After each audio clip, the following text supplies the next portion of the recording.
Nshuti mukurikiranye ibiganiro kuri Action TV, turabasuhuje aho muri hose, ni mugira amahoro. Muri uyu mugoroba rero turi kumwe na mutumirwa wacu muramumenyereye, Ndabakuranye Felician. Ubushize yari yabibwiye, ubwo nanjye nyine ndongeye mbisubiyemo kugira ngo uwo tugiye kuganira nawe wenda bataramukurikiranye cyangwa se bagiye kumukurikirana bwa mbere mwongere mwe mbese mugiye kuganira nawe, kubera ko ubushize nyine twaganiriye ku butatu bwera cyangwa se ubutatu butagatifu. Hari ibyo nyine yari yagiye atubwiraho, hari ibyo yari yadusobanuriye, ariko turagira ngo uyu munsi dukomeze n'ikiganiro ko twabweho ikiganiro akagaruka, dukomeze tugende twumva nyine tunasobanukirwa, noneho tunifashishije n'ibyanditswe bitagatifu cyangwa se ibyanditswe byera, uko nyine tugenda tuyibona muri Bibiliya zacu. Ubwo turasaba ko umutumirwa wacu, twamaze kuvuga izina, ubushize nabwo yabibwiye ko yatangira dutangirira n'isengesho ikiganiro kugira ngo kiborwe n'umwuka wera, hanyuma ubwirindi turaba tugukomeza uko ibihe nyine biragenda bisimburana. Murakoze. Reka dusenge. Turagushimiye Data kuri byose, uri Data wa twese, kandi nibyo koko turi abana bawe, turi abantu bawe.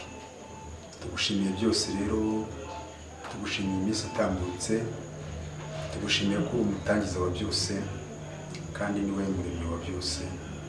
Tugushimiye ko nabibeshejeho, tugushimiye umwanya tugezemo, tugiye kuganira ibyawe. Ntabwo byari gushoboka iyo umwana utamwohereza ku isi, ntabwo twari gushobora kuganira ku byawe, ariko umwana wageze hano ku isi byose byaroroshye kandi waratworoheye, turakumva tugashobora no kukuganiraho.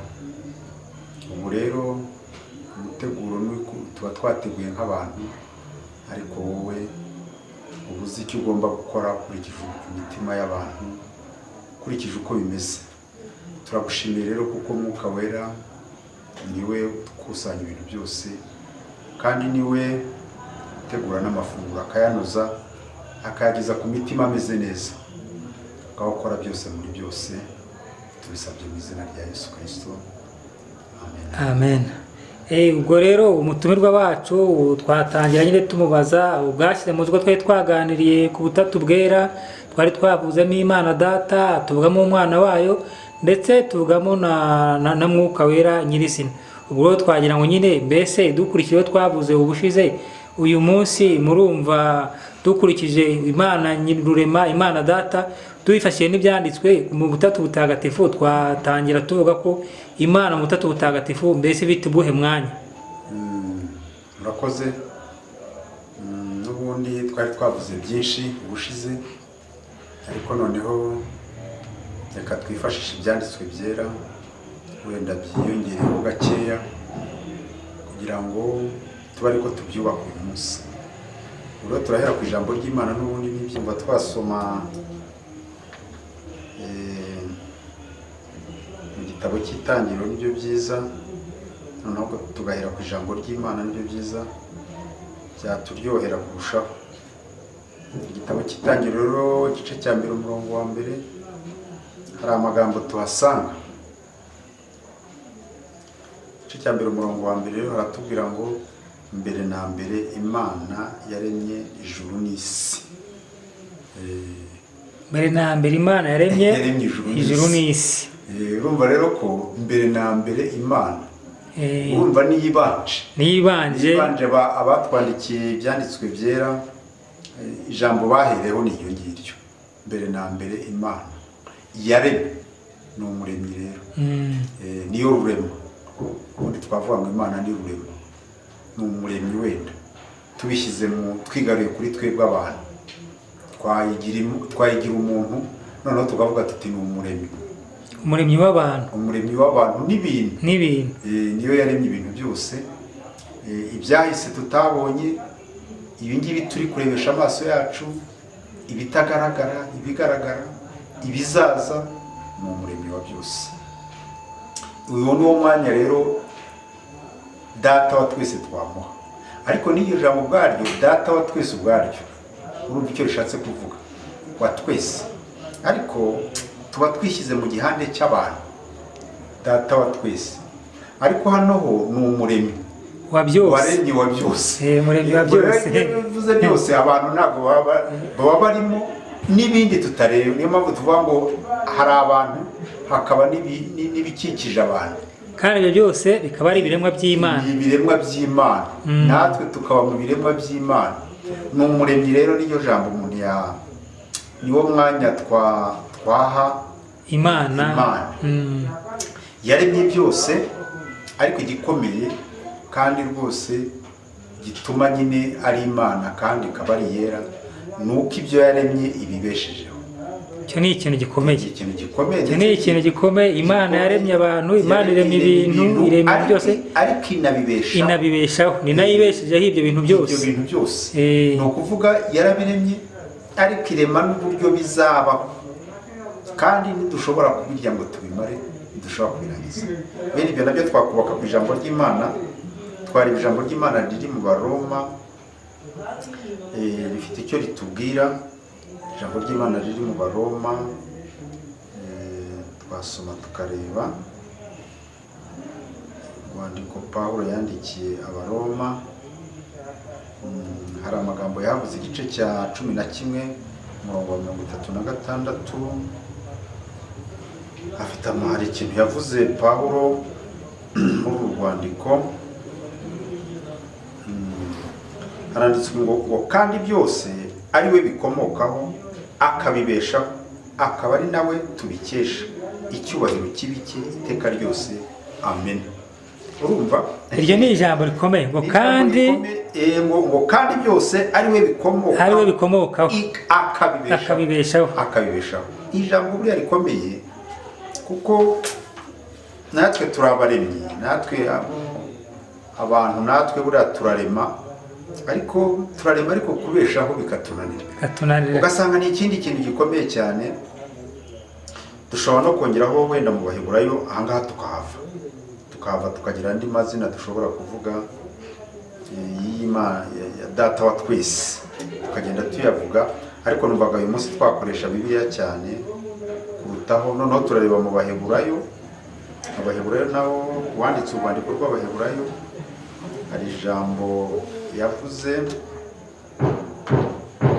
ijambo ry'Abaheburayo mu gitabo cy'Abaheburayo, bice 2 umurongo wa 10, bice 2 umurongo wa 10.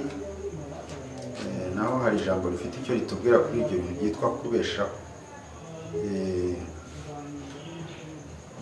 Ngo kuko byari bikwiriye ko Imana byose byaremewe ikabibeshaho, iyobora abana benshi mu bwiza, itunganishije rwose umugaba w'agakiza kabo kubabazwa.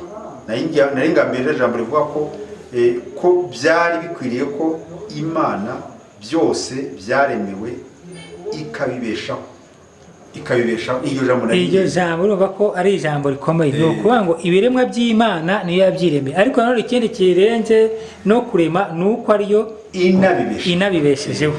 Ni ukuvuga rero muri bwa butatu butagatifu, cyangwa se muri bwa butatu bwera, umurimo w'Imana mbere na mbere, umurimo w'ingenzi umuntu yavuga ni uko yaremye abantu, ikarema n'ibintu, ariko noneho icyisumbuye ikaba inabibeshejeho. Ubwo rero nko mu mwanya w'Imana nyine uko twabaho twese muri ubwo butatu bwera, Imana yaba ifite uruhe ruhande, cyangwa se yaba ifite uwuhe murimo? Ni ukuvuga yo umurimo wayo ari ukurema, ikanabeshaho n'ibyo yaremye, ariko ikaba inabeshejeho ibyo yaremye. Ibyo bintu bigira rero yera, ko navuga mbese bigira yera, kuko yaremye ibintu byose inabibeshejeho. Wenda hari n'andi magambo tuyita, tuvuga ngo ni Uwiteka. Bibiliya ikavuga ngo ni Uwiteka, sibyo? Ni Uhoraho. Imana data wa twese ni Uhoraho, ni Uwiteka, ni uwera. Ariko ibyo aribyo byose, ibyo byonyine. Ikindi navuga kuri data wa twese ni uko hari ukuntu twabonye ko abizera Yesu Kristo bahinduka abana b'Imana. Ariko haba abo ngabo bizera Yesu Kristo, haba abatizera Yesu Kristo, bose Imana niyo yabaremye, ariko ikabana nabo. Ibana n'abariya batizera Yesu Kristo, ikabana n'abizera Yesu Kristo. Abizera Yesu Kristo bo bahindutse abana bayo, abandi baracyari abantu bayo, cyangwa se ku ngoma ya Yesu biswa bisi ko Yesu yaje abita muri abisi ariko abo bantu bose bana nabo niyo mpamvu z'ahantu hose uzumva umuntu wese avuga akavuga Imana yaba atayizi yaba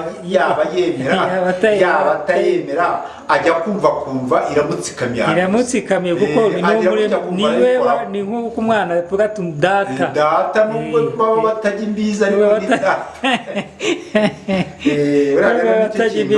ni data wa twese rero ni icyo mbese navuga mbese yaremye ibintu byose kandi ikirenzeho akanabibeshaho noneho rero ibyaremwe biramwumva n'abaremwe bakamwumva kubera ko ahantu hose umwumva uba wumva data wa twese. Icyo ni ikintu gikomeye cyane kubera ko ahantu hose haba n'ugiye kwiga uzumva bavuga ati Imana ufashe simfate kandi agiye gukora ibi byerekana rero ko data wa twese nyine ni data wa twese. Ibyo kintu aracyihariye kandi ahantu hose ntakenera isobanuro nyinshi cyane urareba gusa ukabona Imana wareba izuba ukabona Imana wareba wakwisumburaho bakajya hirya y'isanzure hirya y'uyu mubumbe wenda bariko mvuga mu isanzure bakareba ibyo bintu bindi bihari indi mibumbe bakabona Imana. Urumva ko rero icyo kintu ari ikintu gikomeye bantu mukurikiranye rero Action TV murumva yuko iri ari ijambo rikomeye Imana yaremye byose kandi kirenzeho ikanabibeshaho. Nukuba ko aho waba uri hose ibyo ureba byose ibyo ubona byose byaremwe n'Imana kandi ni nayo ibibeshejeho. Murumva ko rero umwanya w'Imana nta cyayisimbura ku mwana w'aba baririmbye ati nta urumva ko ubware rw'Imana nta cyayisimbura ariko uretse n'ibyo ngibyo mu butatu bwera twabonye yuko n'ubundi na Yesu Kristo nawe yaraje buriya no mwirema hari uramurongo twahereyeho twabonye ngo mbere na mbere Imana yaremye ijuru n'isi n'ubwo noneho bakamanuka hepfo bakavuga bati isi yari umwijima nta kintu cyari kiriho umwuka wayo yagendaga hejuru yayo urumva isi ari umwijima nta kindi kintu kiriho noneho hepfo w'imanuka uravuga umwuka w'Imana yagendaga hejuru y'ayo mazi umwuka w'Imana wagendaga hejuru noneho rero hepfo gato bakavuga ngo nuko Imana iravuga iti habeho. Ubwo no kuvuga rero niyo wantu tubona none ubutatu butagatifu Imana yararemye umwuka yagendaga hejuru noneho ijambo rero riravuga ngo habeho. Ariko si ibyo nagendera uyu munsi numvaga ngiye navuga Yesu Kristo mu bundi buryo tukareba amagambo amuhamya nawe ukwe numvise nubwo afite amazina menshi ariko aho numvise nabukoresha ijambo rimwe gusa yitwa ko Shizanye navuze ngo yabaye igitambo ariko numvaga twabisoma noneho tukareba uburyo yabaye igitambo. Icyo gitambo ni iki? Abaheburayo ibico 10 ngiye gusoma n'umurongo wa 10 ndi buvuge n'ibindi ariko iyi jambo ryo numvise narigenderaho cyane kuko iyo mvuze Yesu Kristo numva navuga iki gipande nubwo amazina yari menshi. Aravuga ngo uko Abaheburayo ibice 10 umurongo wa 10 uko gushaka kw'Imana niko kwatumye twezwa tubiheshejwe nuko umubiri wa Yesu Kristo watambwe rimwe gusa ngo bibe bihagije iteka. Nimvise navuga ntyo ariko Yesu Kristo inkuru ze mu ivuka rye tubona marayika asanga Yosefu amubwira ati umugeni wawe azabyara umwana w'umuhungu uzamwite Yesu. Ikintu cya mbere gikomeye kuri Yesu ni uko aje gukiza ariko mu buryo Yohana mu butumwa bavuga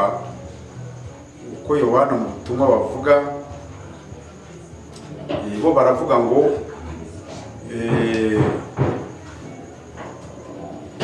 mbere na mbere mu butumwa bwiza bwa Yohana bwa Yesu Kristo uko bwanditswe na Yohana avuga ngo mbere na mbere hariho jambo. Urumva? Mbere na mbere hariho jambo, kandi jambo yahoranye n'Imana. Urumva rero ko Yesu Kristo we mbere na mbere yari jambo, yari jambo w'Imana. Urumva mbere yari jambo w'Imana, noneho jambo w'Imana rero aza ku isi mu ishusho y'umuntu. Ni nayo mpamvu marayika yabwiye Yosefu aramubwira ati azabyara umwana w'umuhungu uzamwite Yesu, kuko ari uzakiza abantu be ibyaha byabo. Yesu Kristo rero buriya yaje we agaragara nk'umukiza. Kugira ngo akize rero byasabye ko wahinduka igitambo, noneho we ari itambo. Yitamye rero hari abantu batubwiye ngo icyo gitambo cyari gihagije iteka ryose. Ni ukuvuga rero hari ukuntu ibintu bitagenze neza kuri mwana w'umuntu bari kumfaza, noneho amaze kuza rero yaraje asa nkaho ahindura ibintu bishya, ahindura ibintu bishya. Ni ukuvuga ko muri bwa butatu bwera twabonye Imana Data yo twayibonye, ariko Yesu Kristo nawe ni ukuvuga ngo icyari cyamuzanye ku isi niyo muri kuvuga muti yahozeho, ariko ari jambo, yahozeho ari jambo y'Imana. Kandi ngo byari bikwiye ngo yite ngo byari bihagije ngo kwitanga rimwe gusa kugira ngo byose bibe bihagije. Ni ukuvuga mbere hari ukuntu hagiye habaho ibitambo, urabona umuntu uburyo yagiye abana n'Imana yagendaga yikosereza, ariko bigasaba ko atanga igitambo, mbese bikanyura inzira nyinshi. Igihe kiragera rero Yesu Kristo araza, yari jambo w'Imana, none ahinduka umuntu, ahindutse umuntu aravuka aza muri twebwe. Ni ukuvuga muri rusange Yesu Kristo yahoze ari jambo w'Imana, ariko igihe kiragera kugira ngo umuntu yongere gushyikira Imana ahinduka umuntu, afata ishusho y'umuntu kugira ngo azaze gucungura n'abantu batamwikanga, batibaza bati iki ni igiki, uyu ninde waje mbese. Mbere bakoreshaga intama, bagakoresha amasekurume, bakazana amafu, bagafata intungura, kugira ngo uko kuntu bagiye batandukana n'Imana bongere bayegere. Ariko none igihe kiragera Yesu Kristo noneho rero we aza mu ishusho y'umuntu, ariko azanywe no kugira ngo abe igitambo kizima gihagije cyiteka, kandi icyo gitambo kibereho kugira ngo cyeze ibintu byose byari birangiye, atangire ibintu bishyashya. Ni ukuvuga ko rero muri bwa butatu bwera ubwo umurimo wa Yesu Kristo byari ukuza gucungura, byo kwitanga kugira ngo ibitari byaragenze neza hagati ya bya biremwa Imana yaremye kandi ikanabibeshaho, bigira uko bifata umurongo umwe, mbese bicungurwe ku bw'amaraso ya Yesu Kristo. Ni ukuvuga mbese yabaye igitambo, kuba guhinduka igitambo kwe gutuma ibintu byose kuri muntu byongera kuba bishyashya. Habayeho kunyura inzira nyinshi cyane, ariko izo nzira zose zigenda zigana kuri Yesu Kristo. Twigize gusoma hirya hariya twavuga ko kwibeshaho, ahantu uvuga ngo umutangaza w'agakiza. Urumva rero agakiza, tuvuze ijambo ryitwa agakiza, yaba ari ibyatekerejwe n'Imana umuntu amaze gucumura, amaze gutandukana nayo. Ibintu byose yatekereje Yesu Kristo niwe waje aje kubitangaza, ibyatekerejwe byose kugira ngo umuntu yongere guhura n'Imana, yongere guhura n'Imana. Ni ukuvuga ko Yesu Kristo rero we ni jambo w'Imana kera, noneho ahinduka umuntu, kandi uwo muntu ahinduka igitambo kugira ngo ibintu byose byari bishaje biveho, kugira ngo ibintu byose bitari byuzuye byuzuzwe, kugira ngo mbese ibintu bitangire kundi gushya. Yaje kugira ngo rero ibintu byose, umurimo we nuko yakoze umurimo wo kugira ngo ibintu byose bitangire kuba bishyashya. Ubanza hari byari kuba bikomeye iyo hari umuntu wari kuza nko gucungura abantu atajya kuza mu ishusho yabo. Iyo ataza kuza mu ishusho yabo byari bikomeye, mbese byari kuba byari bigoranye kwakirwa. We yarabanje ahinduka umuntu, yinjira mu bibazo byacu, yinjira mu mibabaro yacu, arayiheka, none ahinduka igitambo rero. Ubwo rero twavuga ngo Yesu Kristo we nubwo buryo twamuvugaho, ariko Bibiliya imuvuga kwinshi, imuha amazina menshi. Uvuga ni ijambo ry'Imana, yego, ni inzira n'ukuri n'ubugingo, ni umutsima, ni amazi y'ubugingo, ni umucyo uvira amahanga.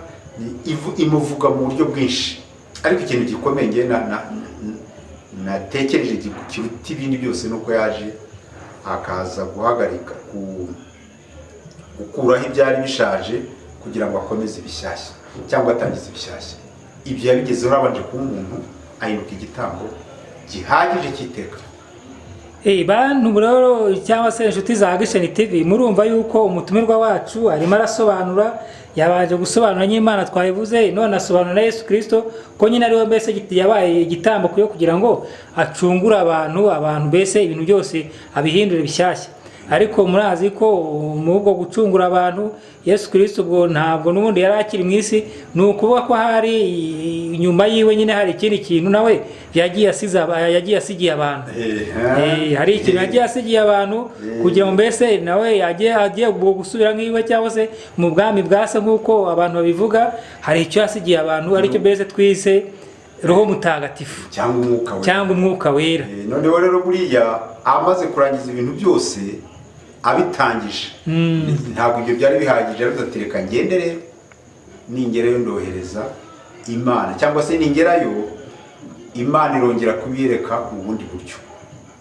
Noneho rero niyo mpamvu tugiye gusoma noneho impamvu twavuze ngo Umwuka Wera niwe waje muri kino gika iki turiho, Yesu amaze gukora imirimo yose. Turasoma mu butumwa bwiza bwa Yohana, bwa Yesu Kristo uko bwanditswe na Yohana. Ubutumwa bwiza bwa Yesu Kristo uko bwanditswe na Yohana, ibice 15,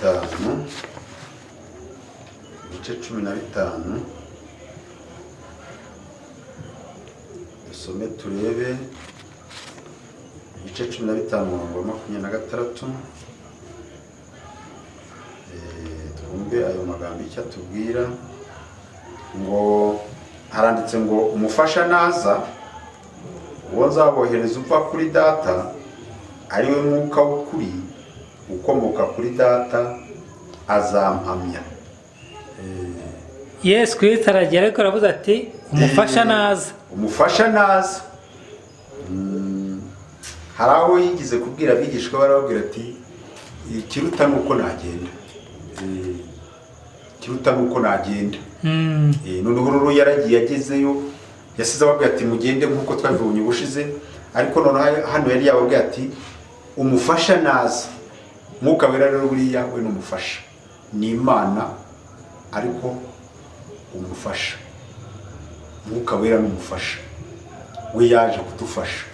Ni ukuvuga ngo Yesu Kristo amaze we kuducungura, ibyo byari birangiye. None aravuga ati byose yarabyishyuye, amadeni yose twari twaragiyemo yarayishyuye, imyanda yose twari twaragize yarayikuyeho. Noneho atangiza ikindi gika gishyashya cy'umufasha. Noneho amaze kugenda ubwo byose bimaze guhinduka bishyashya, twari dukeneye umufasha wo kudufasha muri icyo gika rero, cyangwa se Imana yari ije mu rwego noneho rw'umufasha.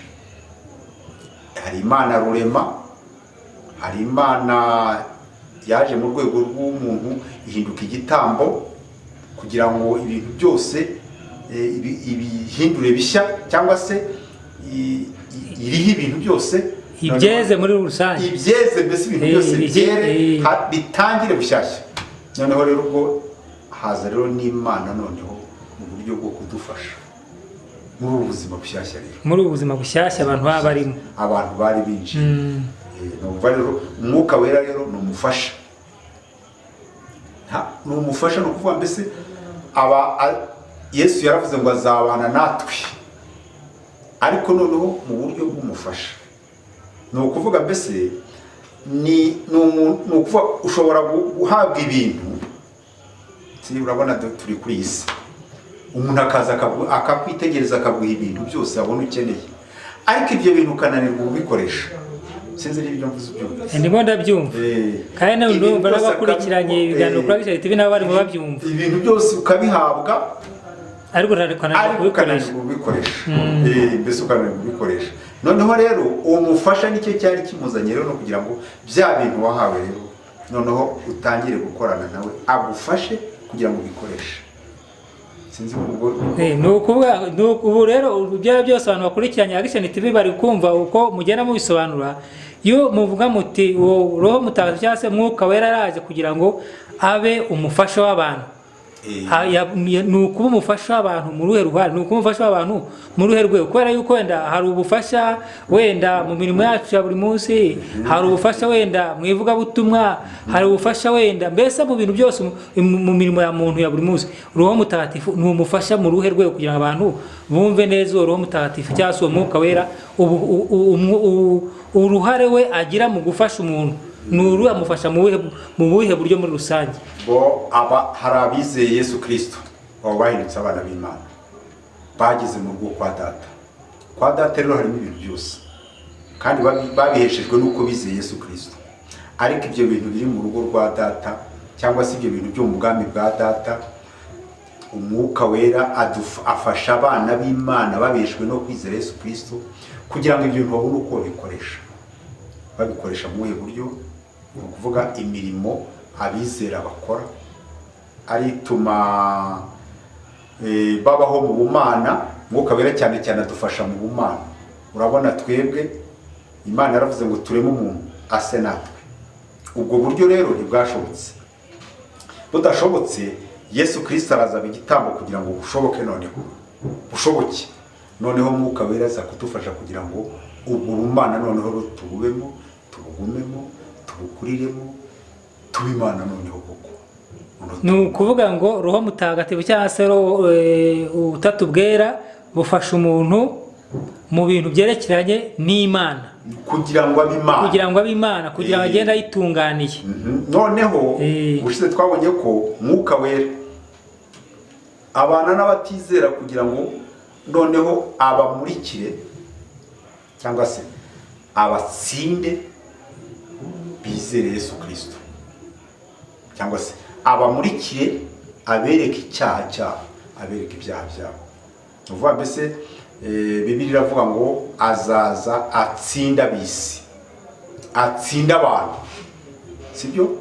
Abatsinde kuko urumva bundi bumva twihagazeho, ariko araza akadutsinda, akatwemeza iby'icyaha, agatuma twihana, agatuma twizera. Ubwo ni igipande cy'abatizera. Abizeye rero abafasha gukura mu bumana, akabafasha kumva Imana, akabafasha kumva ko sinzi mbese akabafasha kwaguka mu bumana. Kwaguka rero ni bwa buryo Imana yaduhaye ibintu byose, ariko tukaba tutashobora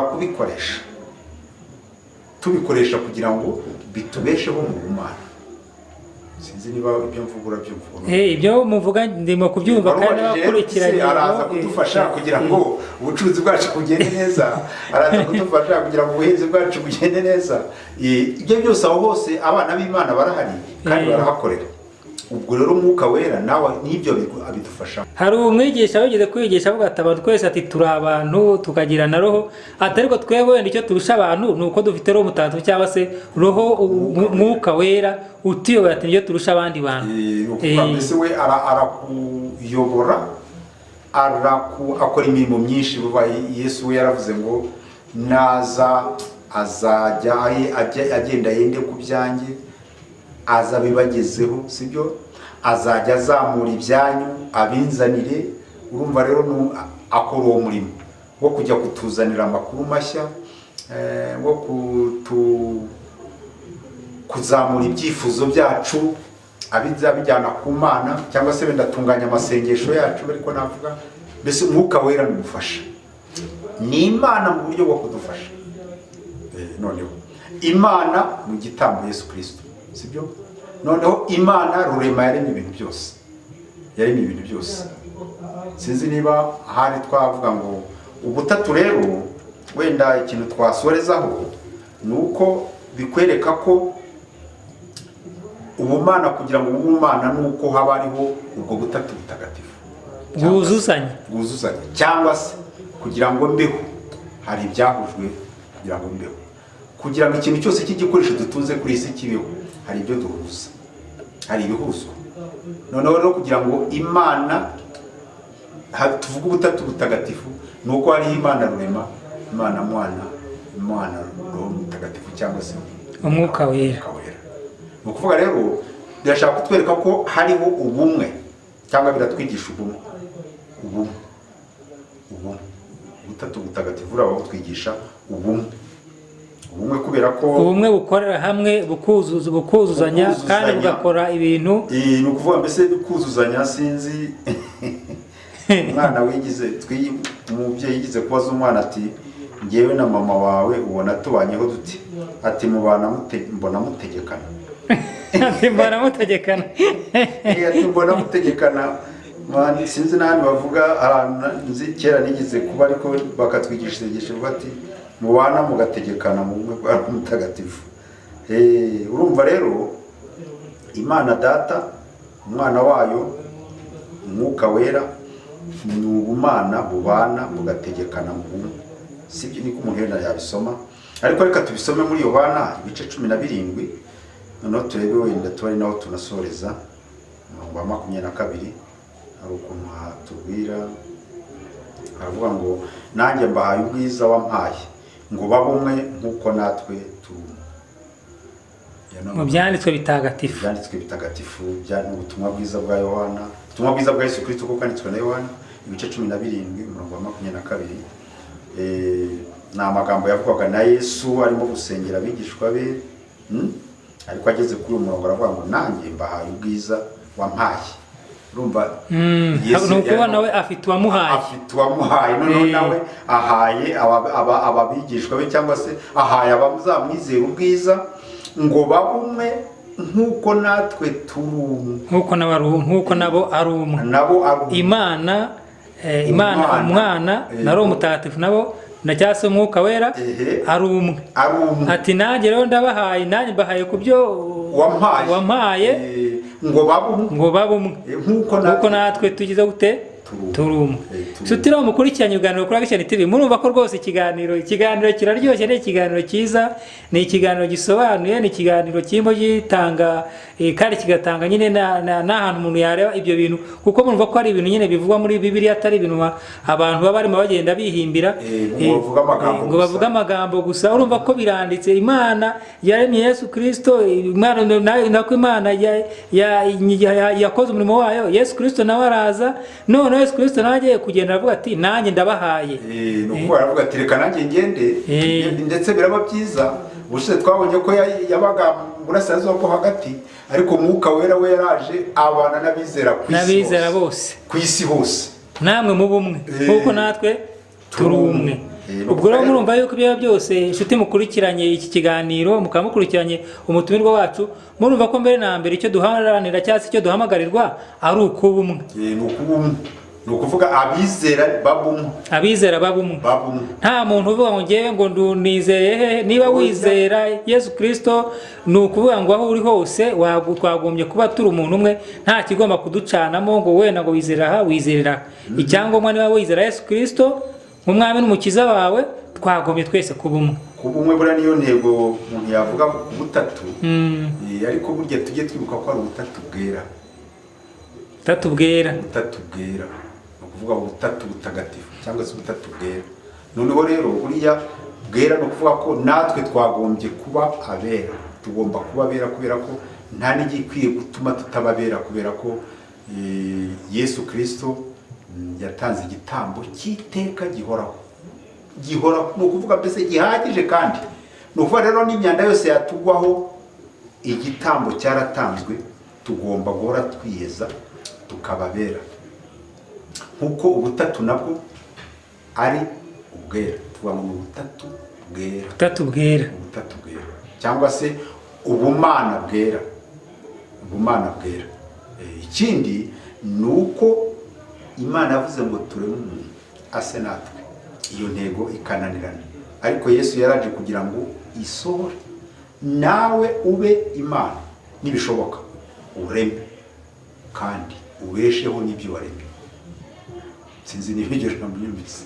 Ubwo nawe ukurikiranye Action TV nawe wenda buri wese afite ubwo mfite nanjye uko mbyumva, ariko nakurikiranye Action TV nawe barumva nabo ko ugenda wisobanura kuko Data ni umuremyi.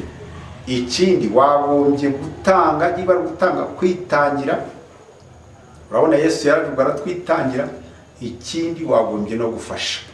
Sinzi niba ubwo buryo Imana yatwigaragarije niko natwe bura twakagombye kuba. Ni rwo rugero twagombye gufata, niyo nzira twagombye kunyuramo, niyo nzira twagombye kugendamo. Ibyo turemye tukabibeshaho, kandi twagombye kwitanga no gutanga, twagombye no gufasha.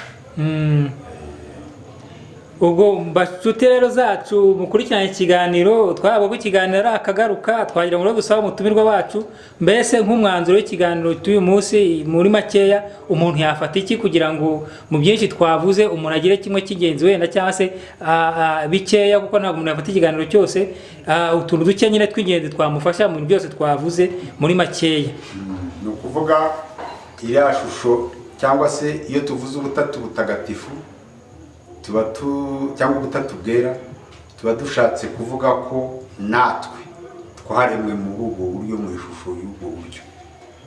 Natwe tugizwe n'ibipande bitatu, cyangwa se natwe tugombye kuba abaremyi, tukagomba kuba ababeshaho ibyo twaremye, tugombye kuba abatanga.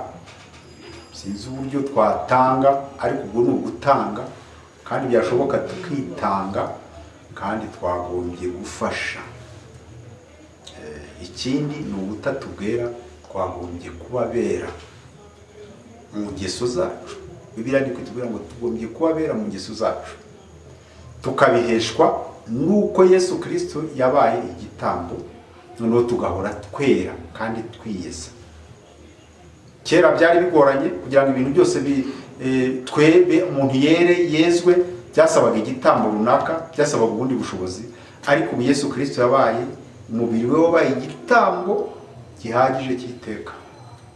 Ubwo rero dukwiye kubabera mu ngeso zacu, dukwiye kubabera, cyangwa se dukwiye kuba abatagatifu, dukwiye kuba abatagatifu, cyangwa se turi abatagatifu.